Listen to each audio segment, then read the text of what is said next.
अमरावती गुन्हे शाखेची कारवाई. चोरीतील दुचाकीसह विधी संघर्षित बालक ताब्यात.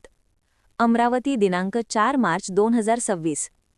अमरावती शहर पोलीस अंतर्गत गुन्हे शाखेने वाहन चोरी प्रकरणात कारवाई करत एका विधी संघर्षित बालकाला ताब्यात घेत चोरीस गेलेली दुचाकी जप्त केली आहे.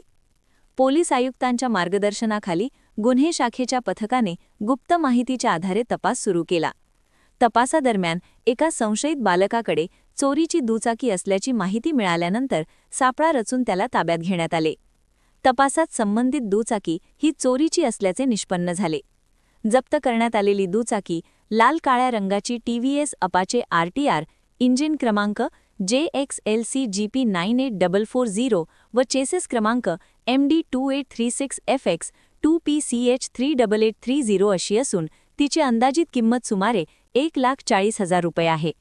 या प्रकरणी गुन्हा नोंद करून पुढील तपास सुरू असून आरोपी विधी संघर्षित बालकाला कायदेशीर प्रक्रियेनुसार ताब्यात घेण्यात आले आहे.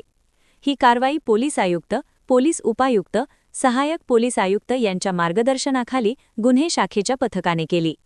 जनसंपर्क अधिकारी, पोलीस आयुक्त कार्यालय, अमरावती शहर.